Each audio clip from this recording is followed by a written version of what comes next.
We begin the Seder with Kaddish. It's not just Kiddush, it's Kaddish. It's different. What makes it so different? And why is it called Kaddish and not just Kiddush? So first of all, we know that the idea of Kiddush is a time-bound mitzvah. It's a mitzvah sasheshes man grama. Rav Soloveitchik points out that the reason we start out the Seder with a Kiddush, with a Kaddish, is to show that, avadim, we say are pater from time-bound mitzvahs. But here we are free.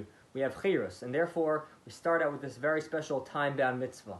And some even have the minhag that every person or every male, some over the age of bar mitzvah, that every person has their own kos, because once again, it's not just Kiddush, it's Kaddish. It's separate, it's unique, it's very different from Kiddush the rest of the year. But ultimately, the main reason, the main idea that separates Kaddish from Kiddush is that we have this idea of leaning, of a seba. We know that it's a prerequisite to lean for the dal kosos. If you don't lean for the cups of wine, then you haven't fulfilled the mitzvah. You have to lean in order to fulfill the mitzvah. But why do we lean? It seems strange. It seems archaic. We know that it used to be very regal and very royal and very luxurious to lean on these futons and these ottomans. That's how they showed a symbol of freedom and of luxury. But it's not comfortable for us to lean anymore. We're sitting at our dining room chairs. Even if we have a pillow, the pillow falls over. We hit the guy to the left of us. So what's this whole shot of leaning if it's not so comfortable? That's not... free people should be comfortable. So I heard this beautiful idea that we ultimately, it's not that we're leaning to the left to the guy next to us, we're leaning on a Kaddish Baruch Hu. When we lean at the Seder night, we remind ourselves that the one person, not person, but the one being that we can always rely on is the Kaddish Baruch Hu himself. When all else fails, we could rely on Hashem. And certainly with everything going on nowadays, the politicians are stumped, the doctors are stumped, the scientists are stumped. Everyone doesn't know what to do, but Hashem knows. And we could always lean on Hashem. Rabbi Aryeh Cohen, Shlita, of DRS, told me last year that the gematria of Pesach is Yisod Chaim, because Pesach is the foundation of life. Why is Pesach the foundation of life? Because part of the foundation of life is realizing that we have to have Emunah and Kaddish Baruch Hu. And this is the night, right at the beginning of the Seder, when we have Kaddish, to remember that we can always lean on Hashem for help and for assistance. The second step in Seder is Urchatz, to wash ourselves before the Carpas. And that comes after Kaddish, to make Kiddush, the first of the 4 cups. Pashup Pshat is making Kiddush and washing ourselves, but on a deeper level, Urchatz doesn't just mean to wash ourselves. It means to wash away all our sins, to remove all the bad within us, to think about spiritually washing ourselves. And Kaddish is making ourselves holy, connecting to Torah, connecting to mitzvahs, connecting to tefillah. That's our avodah. That's what it is to be a yid. But seemingly then, the order seems reversed. It should first say Urchatz and then Kaddish. Because first we know Sur Meirah, and then Vas Hitov. First I have to remove all the bad. I have to wash myself, cleanse myself from all the averos that I'm doing. And then I can start doing mitzvahs, Torah mitzvahs, Sur Meirah, Vas Hitov. As the pasuk says, remove the bad first. The order seems reversed. Why is Kaddish first? So many of us have such a hard time removing the bad. We have such a hard time getting rid of all the things we're doing wrong. We do them day after day, week after week. And we try and we take Kabbalahs. There are times when HaKadosh Baruch Hu takes us to this beautiful place, when we feel close to Hashem, and we feel one with Hashem. It doesn't matter what I've done until then. Leil Seder, we're all malachim. We're all kings. We're all malachim. We're all angels. We're so close to Hashem. We're sitting in our kittel, and we feel that closeness, and we know that Hashem loves each and every one of us. And if we were there, He would have taken each and every one of us out of Mitzrayim. And He's there by our side. Leil Seder, even if I don't wash myself, even if I don't do the proper rechitza, I'm taken to a place of Kedusha. I'm connecting to Hashem in the deepest ways. I feel close to Hashem. I'm lifted up to that special place. So in Leil Seder, Kaddish comes first. Of course, after the Seder, once I'm lifted up to that place and I feel close to Hashem, and I feel that Amunah with Hashem, then Urchatz. Then I have to learn to wash myself. And then I have to learn to remove the bad I'm doing so that I can stay in that place. But Leil Seder, each and every one of us is taken to the holiest of places. Kaddish Baruch Hu brought me a very special matana. If you take the gematria Kaddish Urchatz, 708. Exactly with the Koilel Gematria HaShabbos, the Shabbos. Because in truth, every Shabbos we're taken to that place. Every Shabbos, even if all week long we fall and all week long we don't focus on Hashem the way we should. Shabbos, I'm disconnected from the world. Shabbos, I'm disconnected from all the distractions. Shabbos, I could be one with Hashem, I could daven, I could sing Zmiros, I could learn.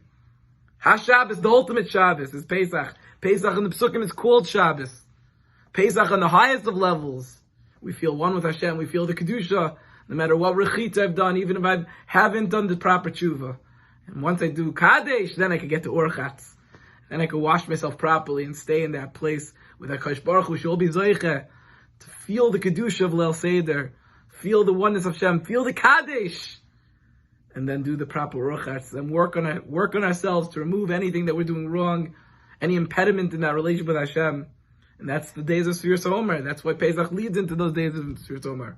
As the Pasuk says, Mimachras HaShabbos, we start Sfiras HaOmer. After Shabbos, after I've been lifted up to the highest place, then I can start Sfiras HaOmer and work on myself and cleanse myself to prepare for the ultimate Kabbalah Satira. And we should have a beautiful Yantiv of Kedusha, of Bracha, where you feel Hashem by your side, know that Hashem loves each and every one of us, every single moment.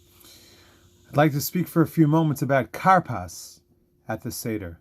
There seems to be some connection between Carpas and the sale of Yosef. Indeed, it was Yosef's sale that caused the Jewish people to go into exile in Mitzrayim in the first place. As the Gemara teaches us in Maseches Shabbos, it was because of the coat of many colors that Yaakov gave his son Yosef, and the brothers started fighting. That's what caused the whole Golos Mitzrayim in the first place. We were sent down to Egypt because of the fighting between brothers. Rabbi Jonathan Sachs commented that there are two dippings that we dip at the Seder. We dip the Carpas in salt water. The Carpas is something that we would eat to taste good, and then we dip it in salt water to give it a little bit of a bitter, salty taste, and then we take Maror, which is something bitter, and we dip it in Charos, something sweet, to give it a sweet taste. He says that these two dippings commemorate these two dippings that surrounded the Yetzias Mitzrayim story. First, the dipping of the brothers of Yosef's coat of many colors in blood. That's when free people behaved like slaves. That's the Carpas dipped in salt water. But when the slaves, the Jewish people, behaved like free people by dipping the Agudas Ezov, the hyssop, in the blood and putting the blood on the doorposts, that's what caused Geula. When slaves behaved like free people, following Hashem and doing Hashem's command with the blood, that's the second dipping. That's the Maror dipping in Charosas, where we take something bitter and we make it into something sweet.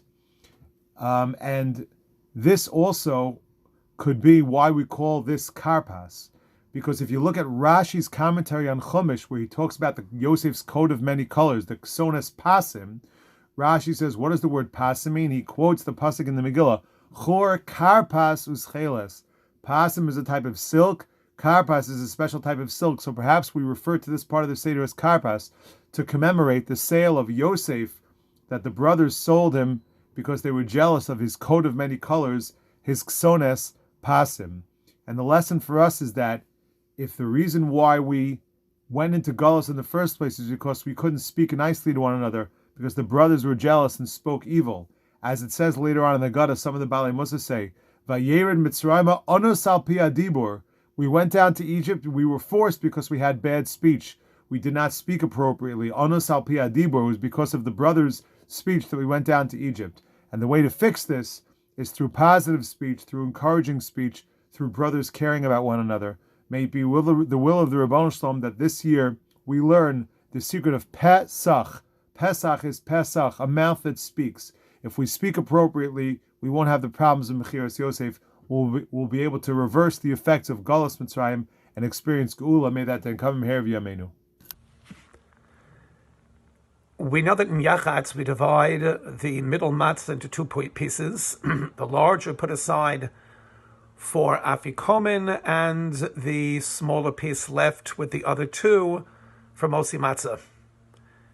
The Sfas Emes gives an extraordinary insight into the meaning and the symbolism behind this seemingly minor, this very seemingly small act. We know that a Kaddish Baruch Hu was gozer, a Kaddish Baruch Hu decreed to Avram Avinu that his offspring should be enslaved for 400 years. And we also know that in reality, the time spent in Mitzrayim was only 210. You find there are two distinct approaches in the Midrashim to explain this phenomenon. One is that simply the 210 years counted as 400. The pain, the travail, the anguish of 210 years of Shibud Mitzrayim equaled 400 years. In the words of the Haggadah, HaKadosh Baruch Hu chishev es haketz. HaKadosh Baruch Hu considered the kates, the 190 missing years, as having been fulfilled during those 210. But there was another approach in the Midrashim, and that approach is that in reality we left Egypt too early. Had we been there for 400 years, here would have been the screenplay. 400 years in Egypt, Yetzias Mitzrayim, Matan Torah, Moshe Rabbeinu would have led us into Eretz Yisrael, built the Beis HaMikdash, and lo and behold, Yosef Mashiach. But that was not to be. Having left early, we have subsequently been enslaved, we've been exiled, all of which, as it were, is filling in for those missing years of Shibud Mitzrayim having left that much earlier. Now there's an interesting phenomenon you'll notice in the Seder. After benching, starting with Shavol Chamoscha, the whole theme of the Seder turns from Yetzias Mitzrayim, the beginning of Jewish history, to Yosef Mashiach. Much of what we say during Hallel deals with Yosef Mashiach. Shavol Chamoscha, the Goyim Hasholi De'ucha, we ask the Kaddish Baruch Hu to exact vengeance against those who would deny us and deny him. The whole theme is Yosef Mashiach. Even the songs, or many of the songs sang at the end of the Haggadah, reflect that same theme. So the Sfas Emes says that what we do in effect is divide the matzah, keeping part of the matzah with us now, but sofun, hiding away part of the matzah of Yetzias Mitzrayim for the end of history, for the second half of the Seder, for Yosef Mashiach, when Achilas Matzah will be completed, Shibud Mitzrayim will be completed, and the Geula Shlema will finally take place.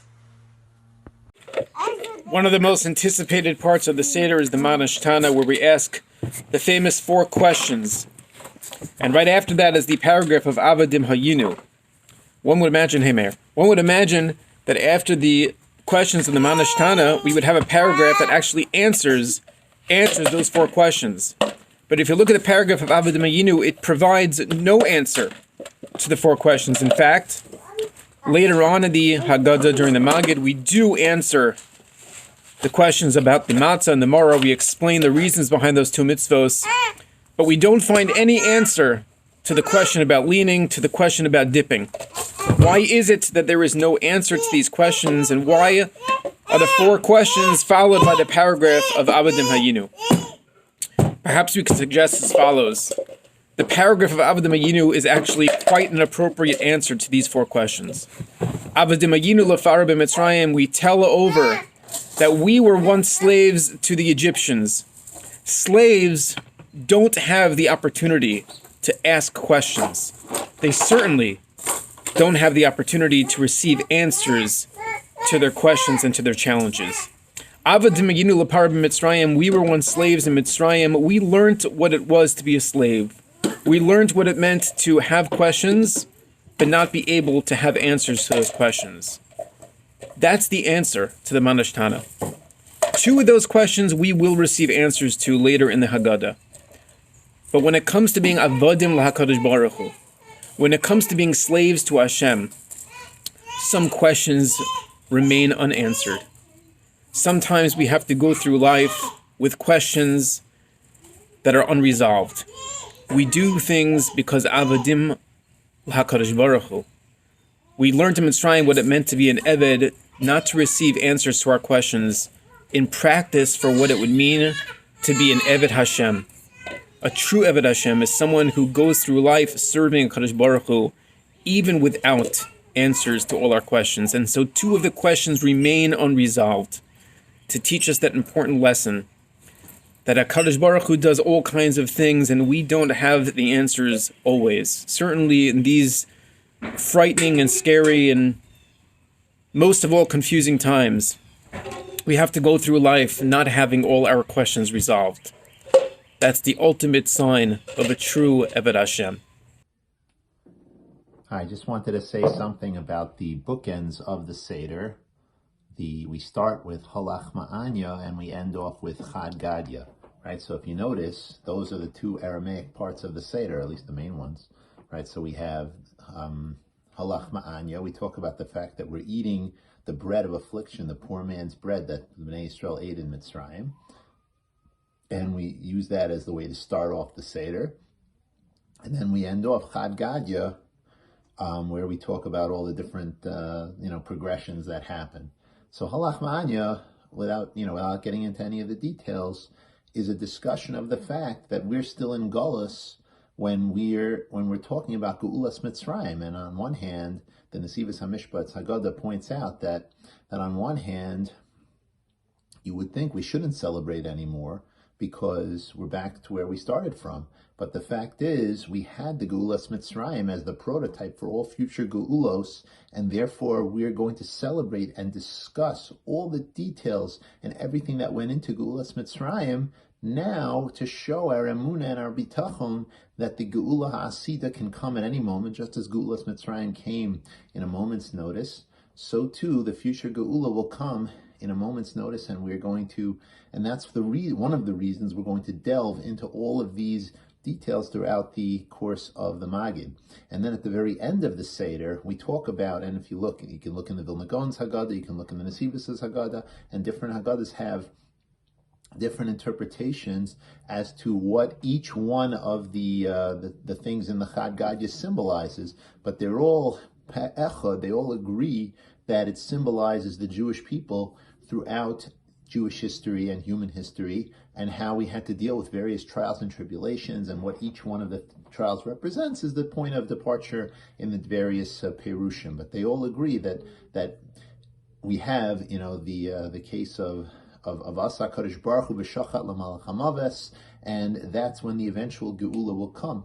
And I think this is something to keep in mind, that we start the Seder off talking about the fact that we're eating a little bit lechem oni, and we end off the Seder saying that the lesson from it all is that Kaddish Baruch Hu is going to come and give us that eventual geula. And I think when we do our Sedarim this year, we should really have an eye towards that eventual geula, even maybe a little more so than usual, particularly because of the hardships that Klal Yisrael is suffering, and the hardships that the world is suffering, and the fact that we all feel a little bit more of a shibud this year, just remaining confined to to where we can go and how far we can travel in Eretz Yisrael. They're mamish, like people are going out of their minds because they want to go be with their families for the Seder, and they had to actually legally institute that you can't go anywhere for the Seder. It's very hard. It's very hard for us to feel a sense of cherus when we really feel a sense of shibud. And therefore, we have to remind ourselves we're eating a little extra Lachma Anya this year, more so than we would like, but it's going to lead up to the eventual Geula, and we have to really be Geula-minded at our Sedarim and to focus on the fact that right now, maybe if you go through the Haggadah, maybe we're at that stage of Asa Malach HaMaves v'Shachat l'Shochit. The Malach HaMaves is running a little more rampant than usual, and he's doing a little more damage than we would like. And we just have to constantly focus on that idea of Asa Kaddish Baruch Hu v'Shachat l'Malach HaMaves v'Shachat l'Shochit. Kaddish Baruch Hu is going to come, and he's going to shech the Malach HaMaves b'chvodo v'atzmo, and that's going to lead to our true Geula. B'Nisan nigalu avoseinu miMitzrayim, b'Nisan asidin lehigael.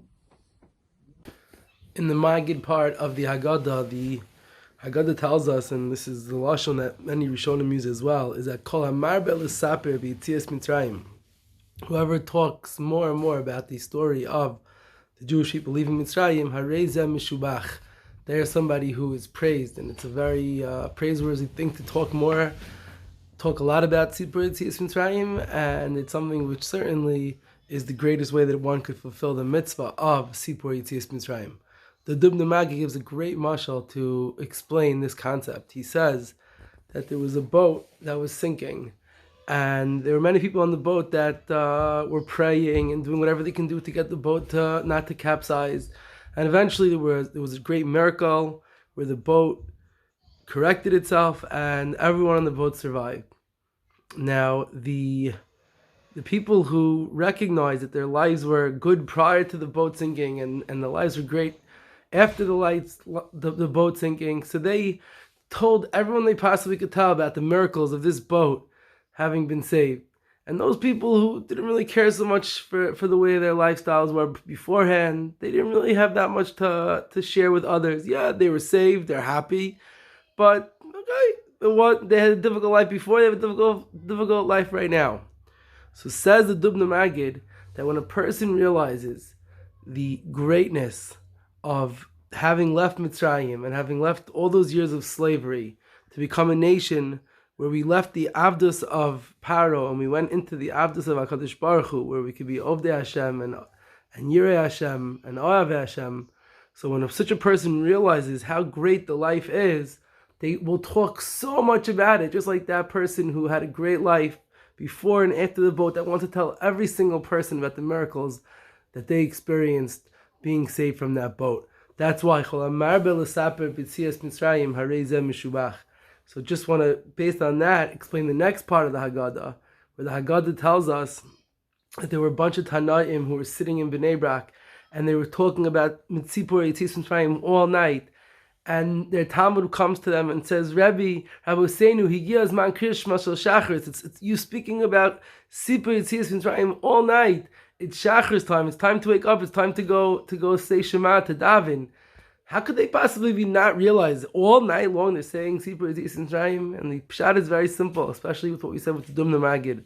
When you realize how great it was that Kaddish Baruch Hu took us me'afela from the darkness le'ar gadol to the great light of where we stood by Har Sinai and eventually made our way into Eretz Yisrael. When we realize how great the miracles were and how amazing it is to be a part of this great nation, then it's something that you could talk about all night.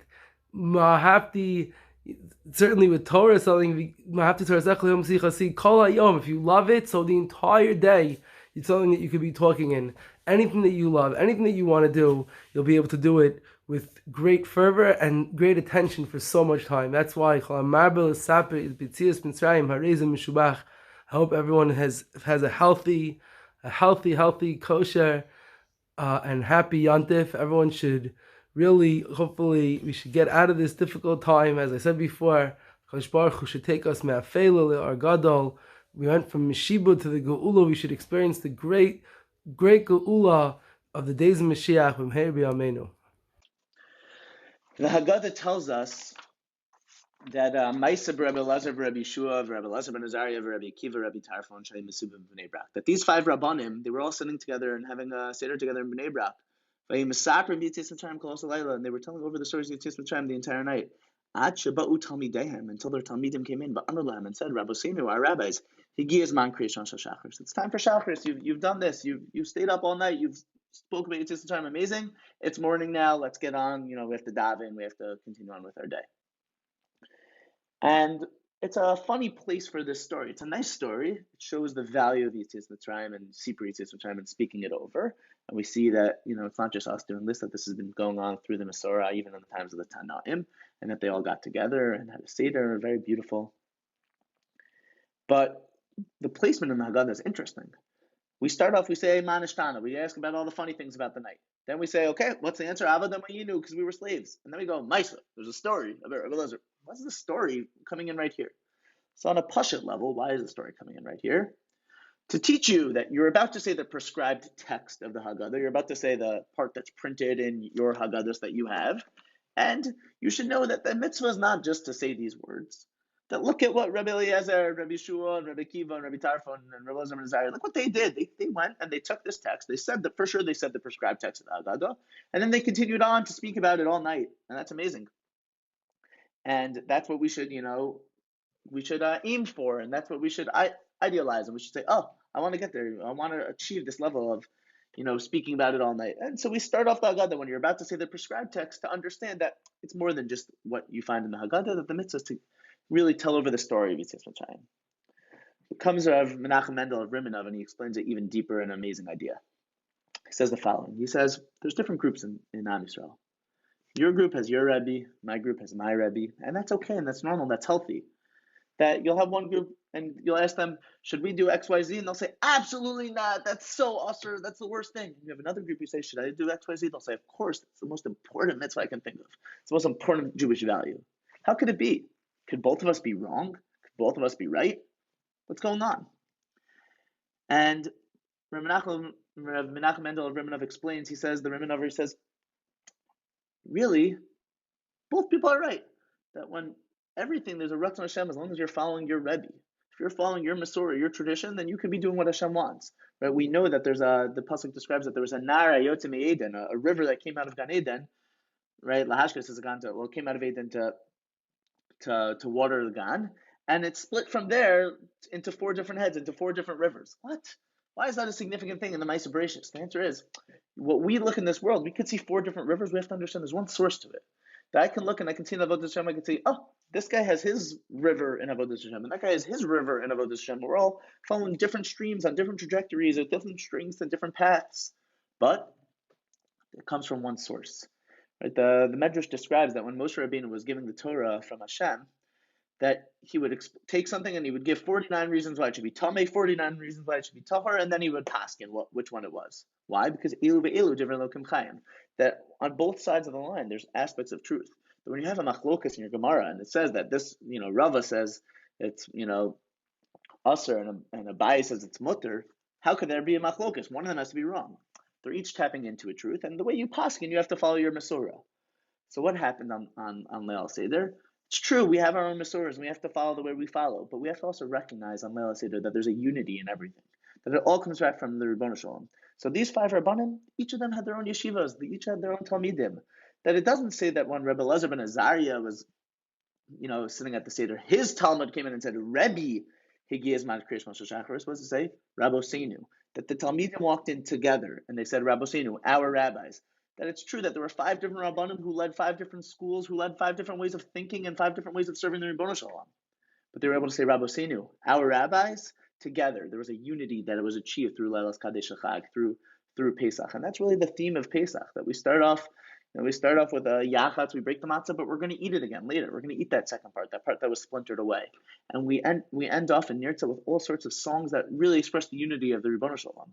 Right? Haggadah points out to Hashem being there at the end. Echad Miyodea shows that everything comes back to the Echad Miyodea, to the one, to the Ribbono Shalom. That the whole point of Leil Seder is to achieve a unity. And closes the Emrei Noam, and he says, and that's why at the end, not only do they say Rabbosenu, not only do they say our rabbis, but the Emrei Noam adds to what the Rimonover says. He says, Higiyazman Kriyashma Shal Shachris. That specifically they point out that it's time for Kriyashma of Shachris. Kriyashma expresses a unity. Kriyashma is Shema Yisrael, Hashem Elokeinu Hashem Echad. Hashem, you are one. And it's true, I'm serving Hashem my way, and he's following his Rebbe and serving Hashem a different way. But ultimately, we're serving the same Ribbono Shalom, Shema Yisrael, Hashem Elokeinu Hashem Echad. And that Kriyashma wasn't a Kriyashma Shal Arvis, it was a Kriyashma Shal Shachris. Shachris, the morning, represents the clarity. When you wake up in the morning and you see everything clear, what at night looked like shadows and confusion is now so clear to you. So Rabbosenu, Higiyazman Kriyashma Shal Shachris. That on Leilas Kaddish Chag, on Leil Seder, on Pesach, we're trying to imbibe in ourselves. And before we begin the Haggadah, we should recognize, we should aim with the end in mind. That the end is to achieve that unity. So we start off with a story to show, look, these 5 disparate, different people all came together on Leil Seder. And at the end, they were so together that when one looked at them, they didn't say Rebbe, Rebbe, Rebbe, Rebbe. They just said Rabbosenu. You are our collective Rebbes. And we should all be Zocha, Mirz Hashem, through our Seder that we're having, maybe a little bit smaller this year, maybe just with more immediate family, to realize that even though we're separate and even though we might not physically be together, we're unified and we're bechlalos. And Dafka Leil Seder brings us to that we can tap in. We could say, at the end of the Seder, we can say, I did a Seder and somebody in a different location did a Seder, and that was the same Seder. We both served the Ribbono Shalom. Hey everyone, I hope everyone is doing well, staying safe, staying healthy. Just wanted to send a quick Pesach thought to try to enhance your Seder just a little bit, especially this year. we say, when we get up to the section of Maggid that talks about the 4 sons, the paragraph about the Rasha.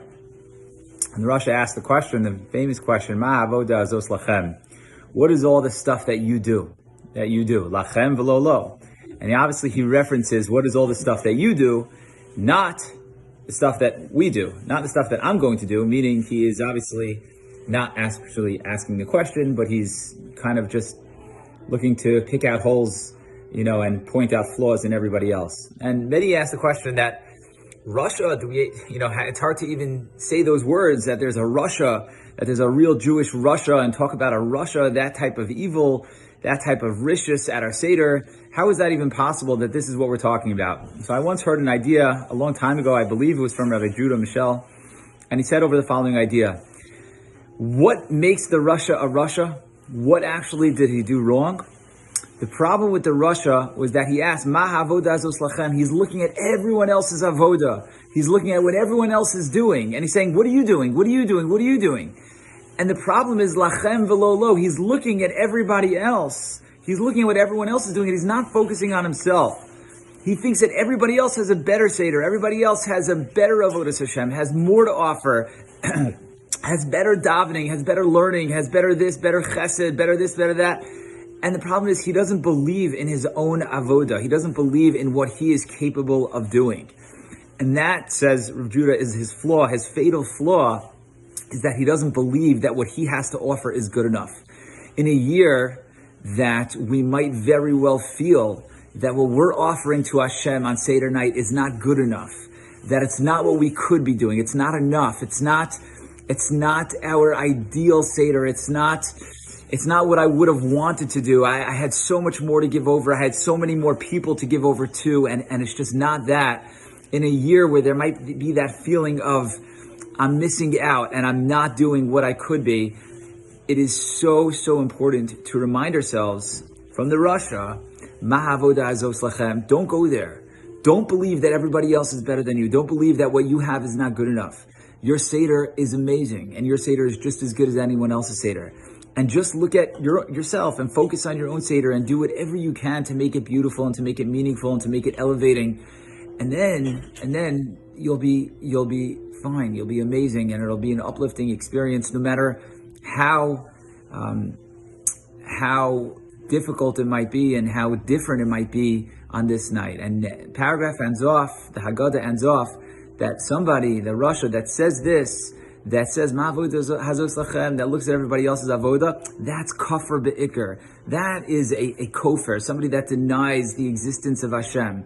Why? Because he doesn't believe in himself. He doesn't believe in what he has to offer. So Mirz Hashem, this year, this Seder, more than any other Seder that probably we've ever had, that we should believe in our own Seder. We shouldn't think that we're giving over anything that's b'diavad, that's not l'chachila, and understand that whatever we can do and whatever we can give over to our parents, to our siblings, that is the ideal, that is the best. And in Mirz Hashem, we should all be zocha to have a real Pesach in Yerushalayim, and this should be the last Pesach in Golus, and everybody should have an amazing Chag Kosher v'Sameach.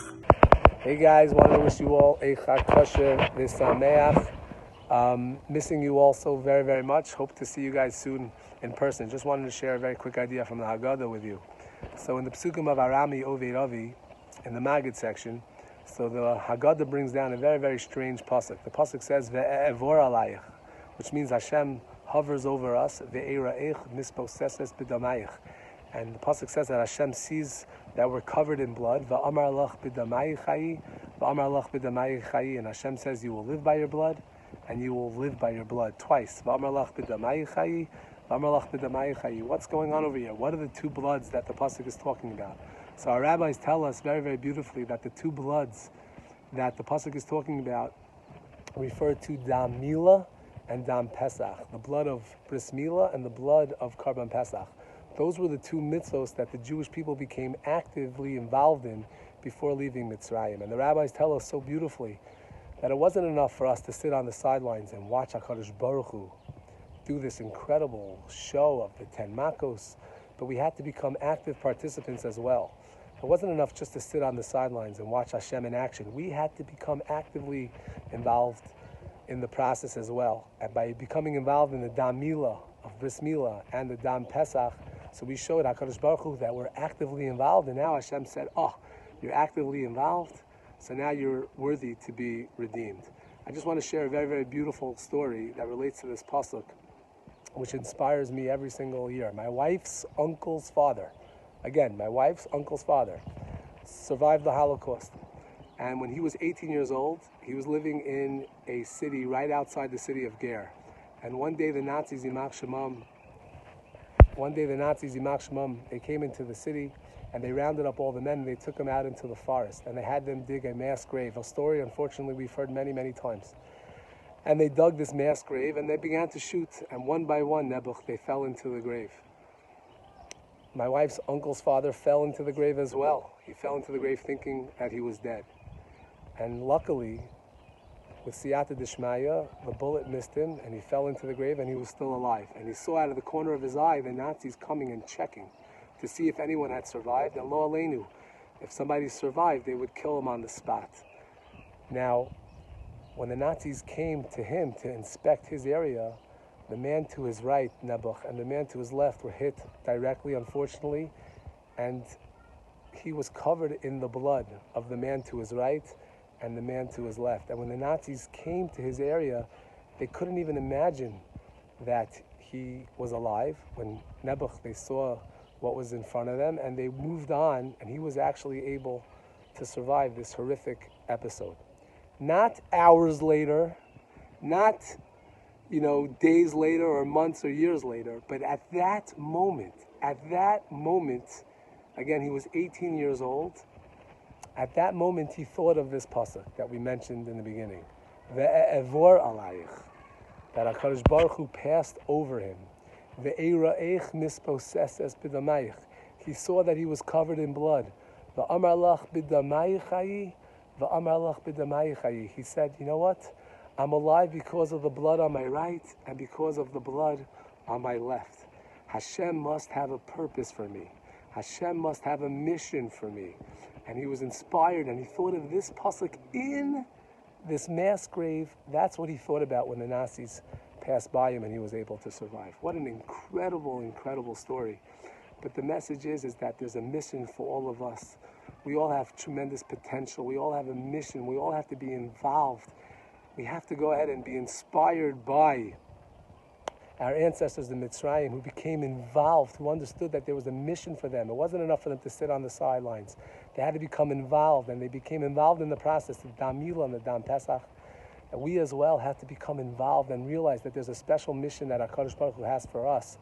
And if we're alive, Baruch Hashem, and we're healthy, so we have a mission, and HaKadosh Baruch Hu is speaking to each and every one of us to become involved, to become actively involved, to find our chelik in Torah and mitzvos, and to live a very, very productive and meaningful life. Wishing you all a Chag Kosher v'Sameach and a wonderful Yontif. I'd like to share one small insight from the last pasuk that we darshan in the Rami Ovid Avi paragraph. The last pasuk states, and this is the culmination of the passage, Ayotzienu Adonai miMitzrayim biyad chazaka v'zro netuya v'mora gadol v'osos v'movsim. Hashem took us out of Egypt with a strong hand and outstretched arm, and with great manifestation, with signs and with wonders. Just that in that phrase, biyad chazaka, a strong hand and a zro netuya, an outstretched arm. One insight into that, I think we can learn from when Yirmiyahu is telling Tzidkiyahu, the last king of before the Churban Habayis, that Hashem is going to punish Klal Yisrael and not save them, even though Tzidkiyahu wished that Yirmiyahu should daven to Hashem and save Klal Yisrael. But there, Yirmiyahu uses the phrase and says that Hashem will punish, make war with you. But then he says, "Biyad netuya uvizroa chazaka," an outstretched hand and a strong arm. And the question is, why did Yirmiyahu switch it around? In this pasuk, the metaphor to punish Mitzrayim is biyad chazaka uvizroa netuya, a strong hand and an outstretched arm. When Yirmiyahu describing to Tzidkiyahu how Hashem will fight against Klal Yisrael, he says biyad netuya uvizroa chazaka. So I think the answer is think the answer is, think about the following. A yad chazaka, that has a yad look chazaka, it's a fist, right? It's a very powerful fist. A zroa netuya, outstretched arm, you want to get most power, you always outstretch your arm, right? You have to get a good arm extension, that's how you hit the home run. So when it comes to punishing the Mitzrim, Hashem uses full strength, a fist, so to speak, and an outstretched arm. However, when Yirmiyahu describes to Yirmiyahu Hashem punishing Klal Yisrael, it's a yad netuya. What does an outstretched hand look like? It's actually just a slap. The arm is strong, but it's pulled back. It's not netuya, it's not outstretched. It teaches us that when Hashem unleashes his full strength against the enemies of Klal Yisrael, he uses the full power, a yad chazak, a fist, and an outstretched arm. But even when Hashem unleashes his chas v'shalom, sometimes punishment in Klal Yisrael, it's tempered. It's not as strong, it's not as severe, because there, as Yirmiyahu says to Tzidkiyahu, it's a yad netuya. The hand is outstretched. It's a slap. And the hand and the arm is not outstretched, but is pulled back. Have a great Yontif. Chag Kosher V'Sameach. Hope everyone's doing well. I wanted to share a short idea on the Haggadah. We all know after the 10 Makos, Rabbi Yehuda comes down and it says, he gives a little numerical, and he says, Desach Hadash B'Achav. And everyone asks, what do we need to know this little Hebrew initials? What's he telling us? We just read the 10 Makos. So I saw a nice idea from the Arizal HaKadosh that says that really the gematria of the Desach Hadash B'Achav is 501. And if you take 501, we could use that into what Paro's words. Paro said in the pasuk, "Mi Hashem asher eshma b'kolo." Who is Hashem that I should listen to him? I'm the most powerful person in the world. Paro says, "Mi Hashem asher eshma b'kolo." So if you take the words, Asher is gematria 501. So I heard from my uncle. He says, "Mi Hashem, comma." Who is Hashem? Paro says, Asher, after the 501 makas, after the Hashem showing who's boss. Eshma b'kolo. I listen to your voice. So Paro is really giving his own nevuah. Mi Hashem, who is Hashem? Asher, the 500 makas, Desach Hadash B'Achav, Eshma b'kolo. I will listen to you. And the same idea we see by the Barbanel. The Barbanel tells us that there are that the Mitzrim Paro had 3 ideas. The first idea was that there's no God at all. Second idea was, okay, you know what? There's a God, but he really doesn't have anything to do with the world. Like a clockmaker. He makes a clock and the clock goes on. And the third idea after that the Mitzrim have is, you know what? There's a God. He has something to do with the world, but he's not powerful and he really can't accomplish much. So the Barbanel says, we see these Hashem upshlugs all the Mitzrim, all their ideas with three psukim, which correspond to Desach Hadash B'Achav. The first pasuk is in Shemos Perek Zayin, pasuk Yud Zayin. It says, "Bezos Teda Ki Ani Hashem." By the first makos, it says, by Dam, it says, they will know that I am Hashem. Bezos Teda, and this goes against their first idea. The first idea that the Mitzrim said there was no God. Hashem saying after Dam, Bezos Teda, they will know. That is Ditzach. The second 3, Adash, goes to the pasuk of Shemos Perek Ches pasuk Yud Ches. L'man teda ki ani Hashem b'kerev haaretz. Know that I'm Hashem b'kerev haaretz, in the land. I am not just a God that stays above. I am a God that comes and deals with stuff on the land. And that's for the third set of makas. And finally, the last set of makas, B'Achav, goes to Perek Yud Tes pasuk Yudalid. In the last set, it says, Bezos teda ki ani ein kamoni b'chol haaretz. Know that I am God and there's no one like me in all of the world, in all of the universe. And this is going against the third theory of the Mitzrim, which was flawed. That said there is no God and he has no power. After all these makas, what happened? Paro said what? Paro said, Eshma b'kolo, go. I listen to your voice. That's it. After these 501 makas, after the Desach Hadash B'Achav, the 501, we upslug all 3 of your ideas, the Mitzrim, Hashem says. All 3 ideas are nothing. May it be His will that Hashem brings Nisim in our days, and this plague also will go away like the Mitzvah went away. Have a good Yontiv. We know that Maror represents bitterness, but what's interesting is that the romaine lettuce that we have is not bitter. As a matter of fact, it's listed as number 1 in the Mishnah, but horseradish, which is more bitter, is listed as number 3. And the explanation is that bitter is not pain. It's a view of life. Something which is tasteless, something which has no feel of accomplishment, no feel of anything. It's a feeling of emptiness. See, when a person has pain, it's okay because you know there's going to be an end to it. But if a person has no feeling of anything in life, that's the worst feeling that you could have. And that's really the tragedy of slavery. Slavery wasn't a problem of being hard work. When a person works hard, that's a good thing. You see a sense of accomplishment. You work hard for a test. You work hard and build a building. You work hard on a project. It may be hard, but at the end of the day, you see the product of your labor. The problem with the slavery in Mitzrayim wasn't the hard work. The problem with the slavery in Mitzrayim was that there was a feeling of emptiness, a feeling of lacking, a feeling of no accomplishment. The way they set up the slavery in Mitzrayim was that they built the building, they worked hard, and they saw nothing because it sunk. That's the real tragedy of slavery. It's not the hard work, it's not the bitterness, it's the pain of feeling empty, a feeling of lack of accomplishment. Even a slave who works hard, at least he gets to see the accomplishment of his hard work. Lettuce is bland, it has no flavor, it has no joys. See, when a person has pains in life and joys in life, that's life. Life is about having ups and downs. That is life. It's not about the difficulties, it's about having emptiness and lacking. That's the real bitterness, and that's the real pain of Maror. You know what they say, that if you look at an EKG machine and you see the lines going up and down, that means you're alive. Life is about having ups and downs.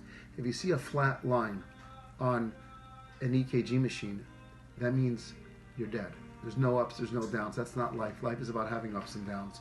And therefore, life with joy and tragedy is just simply life. But life with listlessness, life with emptiness, nothing, that's not considered to be a life. And therefore, we as Jews have many opportunities to accomplish a lot. Hard work, but we have an ability to accomplish. Let's use these last days before Pesach and Pesach to enjoy the fruits of our hard labor and have an uplifting Pesach. Dear students, I know that this is a difficult time for our school community, and I hope that this message finds you safe and healthy and getting ready for the holiday that is nearly upon us. Just a few kavanot, a few intentions going into the holiday of Pesach. Very famously, the Sfat Emet quotes the commentaries who talk about Pesach being a combination of the word Pesach, right? We know that Pesach, we know that in Hebrew it means passing over, but we also know that it sounds like the mouth that speaks, Pesach, the mouth that talks. And that's because the Zohar writes, the Sfat Emet quotes the Zohar writes that Dibor, that speech, language, if you will, was in Galut. It was in exile. We didn't have the proper words. We didn't have the way to articulate much of anything. And so not only do we compensate by celebrating the 4 Lashonot of Geulah, the four languages of redemption, the 4 ways that we can articulate redemption, but all the mitzvot of the night are performed through the mouth, right? We have Sipor Yitziat Mitzrayim, we speak, we talk, B'chol Marbeh L'saper B'Yitziat Mitzrayim. If we can overdo it, if we can have an excess of speech, well, that's even better. All the mitzvot are done with the mouth in terms of consumption, right? We eat the matzot, we drink the 4 cups, and those are the mitzvot that are unique to Pesach, right? If Sukkot is the holiday that's done with the hands, the Sfat Emet writes, right, we build the sukkah and we shake the lulav with our hands. Well, Matzah and Maror and Dalet Kosod and Sipor Yitziat Mitzrayim, all of those are done with the mouth. What is the avoda, though, of the mouth? What is the avoda of the night of Pesach, of the opening of the mouth?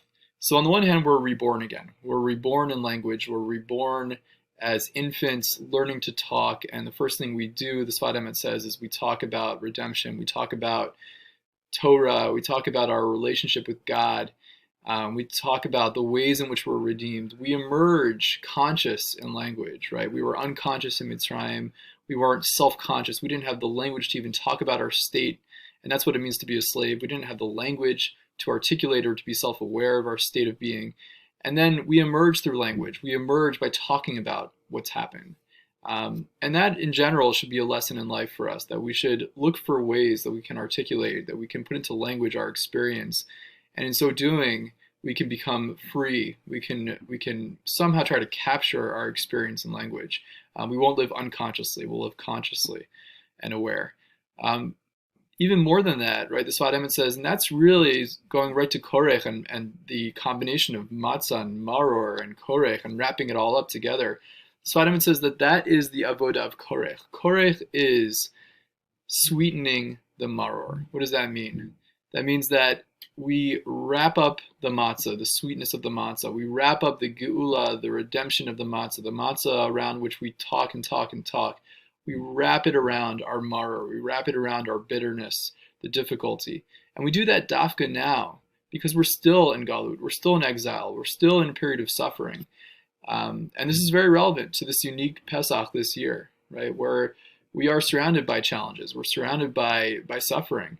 And we turn to language. We turn to the moment where we can talk and speak about it, but we also turn to prayer, and that's kind of how I want to end here, in the sense that the Sfat Emet says that the avoda of wrapping the matzah around the maror, the korech avoda, is the same avoda of smichat geula l'tefillah. That the moment where we celebrate redemption, we also take stock of where we're not redeemed, right? We are celebrating Yetziat Mitzrayim, we are talking about Yetziat Mitzrayim, but we're also praying for a future and complete redemption.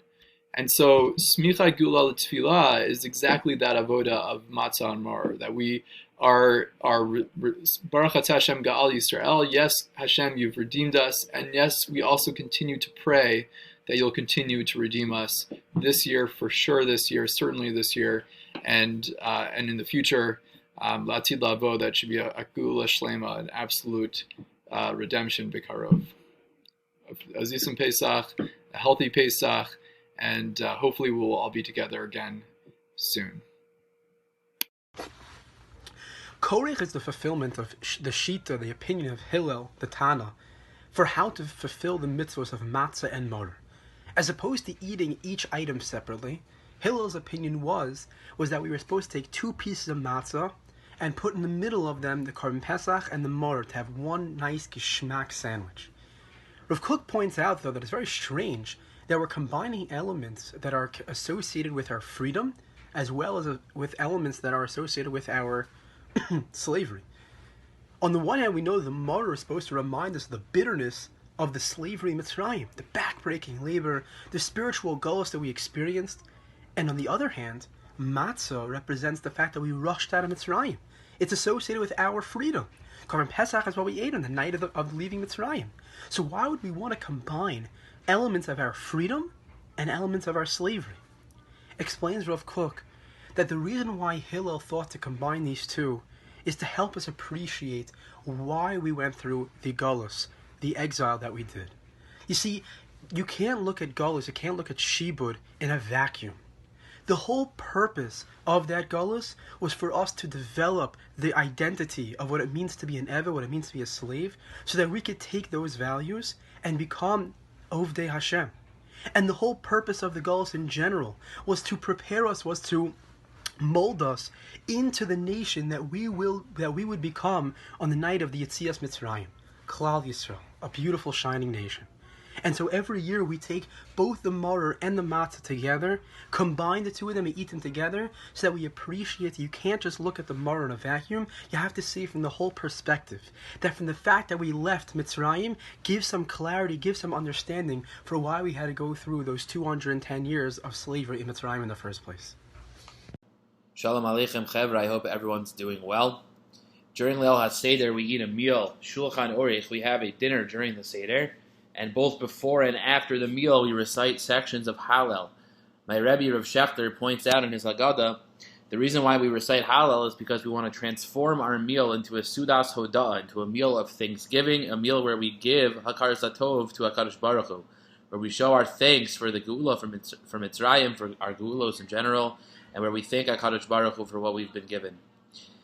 If you look at the source of a Sudas Hodah, it comes from the Korban Todah, when you bring a sacrifice to give thanks to HaKadosh Baruch Hu, and the halacha by that Korban is that you have a short window to eat it, and that short window is to encourage people to invite others to eat the Korban with them. They're supposed to have a large meal, a gathering of people to eat all together, and in that way they have a larger meal where they're being makir tov to HaKadosh Baruch Hu in numbers of people.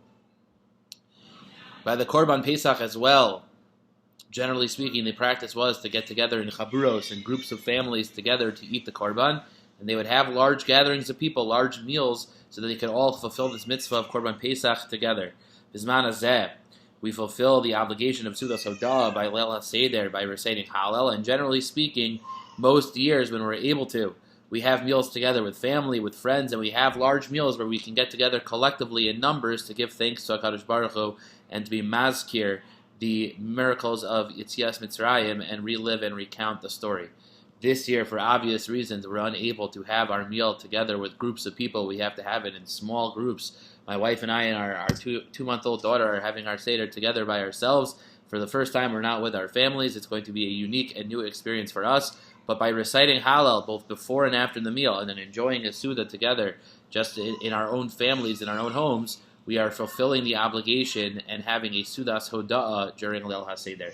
I want to wish all of you a Chag Kosher V'Sameach. Have an excellent Yontiv. I hope to see you all back in Yeshiva soon. Gemara Pesachim tells us, Ein maftirin achar Pesach Afikomen, that at the conclusion of eating the Korban Pesach and all of the Matzah, one is not allowed to put anything else in their mouths. And there are many reasons given for this.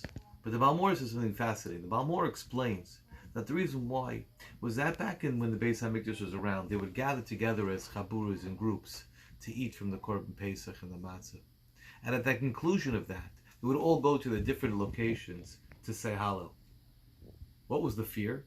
When they got to the new location, would they remember to say Hallel? So if the taste remains in the person's mouth of that Korban Pesach, of the Matzah, and he won't forget because he always has that delicious taste of the Matzah, and therefore he will rejoice in saying Hallel. Perhaps we could explain this on a deeper level as well. At the conclusion of the Seder, we had just finished singing a Magid, which we describe all the great wonders that HaKadosh Baruch Hu has done for us, and you see it's Mitzrayim. We have eaten from the Matzah, the Maror, the Charosas. We have told over the story of Yetzias Mitzrayim and sung the praises of HaKadosh Baruch Hu, and therefore we're getting ready to say Hallel. How tragic it would be if we went to sleep like it was any other night. That beautiful, delicious taste of the Matzah has to remain in our mouths for an entire year, to remember to constantly praise HaKadosh Baruch Hu, the Hallel. And that's why we say, don't let that taste of the Afikomen ever leave your mouth, because we're supposed to remember the Seder. That time we had tremendous Damunah and HaKadosh Baruch Hu.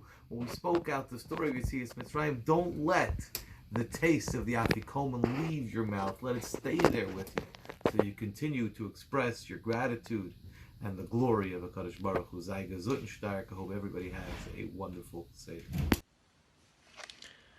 Towards the end of the Haggadah, right between the section of Barech and Hallel, so right after Birkas Hamazon, but before Hallel, we say a very interesting paragraph, which is called Shefo Chamascha. And before that, we have another very interesting custom that we fill a 5th cup of wine, and we call it the Kos of Eliyahu, Koso Shel Eliyahu. We open the door, we say Shefo Chamascha, and then we proceed with Hallel. And the question is, number one, what exactly are we doing? Opening the door, Shefo Chamascha, pouring this cup of wine for Eliyahu.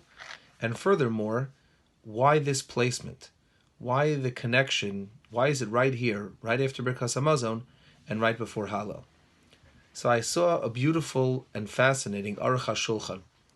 Aruch HaShulchan was a great posek in the 1800s in Russia, Rabbi Chia Michal Epstein. And he generally sticks to the sugyas and the shitos of the Rishonim. But here, he gives us a little bit of a perspective when it comes to machshava and musar and what we're doing here at the Seder. And he says that in essence, we're about to say Lo Lanu, the paragraph of Lo Lanu and Hallel. And in Lo Lanu we say Ki l'shimcha tein kavod al chastecha v'al amitecha. We want to give honor to your name, HaKadosh Baruch Hu. How do we give honor to HaKadosh Baruch Hu's name? How do we honor Hashem? How do we give proper kavod to the Shem Hashem? Suggest the Aruch HaShulchan. We do that by strengthening our emunah in Hashem, by strengthening our emunah in our ultimate destiny that Moshiach Tzidkenu is going to come. He's going to be preceded by Eliyahu Hanavi, who is going to come and let us know, be mevaser, inform us that Moshiach is coming. And through that process, all of those who've persecuted and terrorized us throughout the years will be brought to justice. And says the Aruch HaShulchan, that's why we get up right before Hallel. We open the door with emunah in Hashem, with emunah in Mashiach, with emunah that Eliyahu Hanavi is going to come. We say, Shefo chamascha el hagoyim. We pour a cup of wine for Eliyahu Hanavi, who's coming, obviously not physically coming. But we pour a cup of wine, and he says some had the minhag even to stand up and proclaim. We do stand up, but some have the minhag even to proclaim Baruch haba to Eliyahu Hanavi and to the Melech HaMashiach. Because we're strengthening our emunah, as he says, V'hakol l'chizuk ha'emunah.